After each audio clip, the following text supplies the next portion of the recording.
ఇంకా మొత్తం పార్ట్స్ అన్నీ ఇప్పి చూస్తున్నాడు ఎక్కడేం ప్రాబ్లం ఉందని. చూసారా, చీమలు పట్టేసినాయి హార్డ్ డ్రైవ్ మీద. సో లక్ నేను ముందే తీసుకొచ్చాను. ఇంకా ఫ్యాన్ కూడా ప్రాబ్లం ఉంది. ఇంకా హార్డ్ డిస్క్ తీసి దాన్ని బాగా తుడిచారు.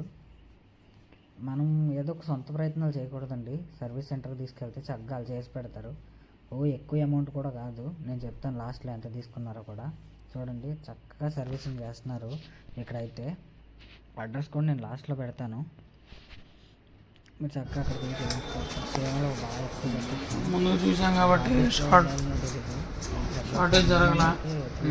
మంచిదే అయింది తీసుకొచ్చి.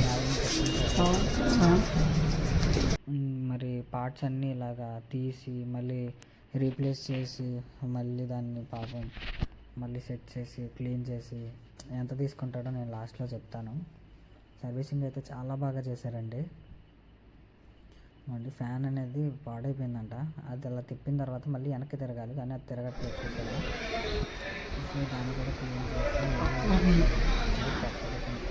కదా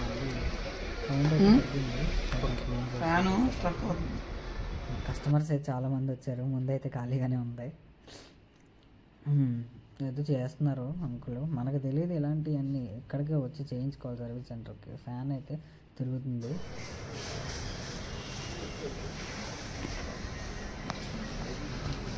మళ్ళీ దాన్ని పెట్టేశారు.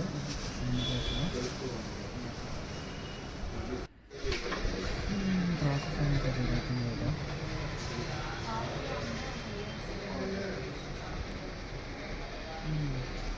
నెక్స్ట్ ఇంకా మొత్తం బిగించేశారు. అది ఎక్కడో చెప్తుంది. ఇట్లా అరంగల్పేటకి రావాలి. వచ్చిన తర్వాత ఇక్కడ ఈ సందులో మీకు అయినా మ్యాప్స్లో మీరు చూసుకొని వచ్చేద్దరు. చెన్నై షాపింగ్ మాల్స్ అందులోనే ఉంటుంది డెల్ షోరూమ్. ఇక డెల్ కనిపిస్తుంది, డెల్ ఎగ్జిక్యూటివ్ స్టోర్ అనమాట. సో తర్వాత రోజు మా ఫ్రెండ్ వాళ్ళ ల్యాప్టాప్ కూడా నేను తీసుకెళ్ళాను ఇక్కడ సర్వీస్ సెంటర్కి. సో చూడండి, అది మొత్తం పగిలిపోయింది అనమాట. స్క్రీన్ సరిగ్గా అసలు ఆనే అవ్వట్లేదు. సో అంకుల్ని ఎలా బాగు చేస్తారో చూద్దాము.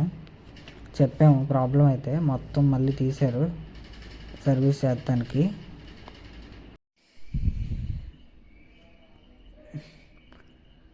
మొత్తం తీసుకున్నారు. చాలా పాత ల్యాప్టాప్ ఇది. మరి హెచ్పి ల్యాప్టాప్ ఇది. దీనికి కూడా సర్వీసింగ్ చేస్తున్నారు వీళ్ళు. ఎట్లాగోలా దాని పార్ట్స్ అటు తీసి ఇటు తీసి మొత్తం సర్వీస్ చేసి ఎట్లాగోలా ఆన్ చేశారు. బ్యాటరీ అయితే చాలా వీక్ అయిపోయిందంట. So battery మార్పించుకోవాలన్నారు. బ్యాటరీ కూడా చాలా తక్కువ చెప్పారు ప్రైస్. ఊరికానే సర్టిఫికెట్లు ఎవరికి రావమ్మా. నాదైతే 300 తీసుకున్నారు మామ. మా ఫ్రెండ్కి అయితే 250 తీసుకున్నారు. తర్వాత మాల్పూరి తినడానికి సుబ్బాని మాల్పూరి దగ్గరకు వచ్చాము. తెలుసుగా, చాలా బాగుంటుంది. గుంటూరు వస్తే తినకుండా మాత్రం వెళ్ళకండి. నెక్స్ట్ ఎక్కడ సెన్సార్స్ బాగా చీప్గా దొరికినాయి, ఒకసారి చూడండి. తర్వాత టిఫిన్ తినడానికి వచ్చాము. టిఫిన్ అనేది ఎక్కడైనా బాగుంటుంది గుంటూరులో, తెలుసుగా.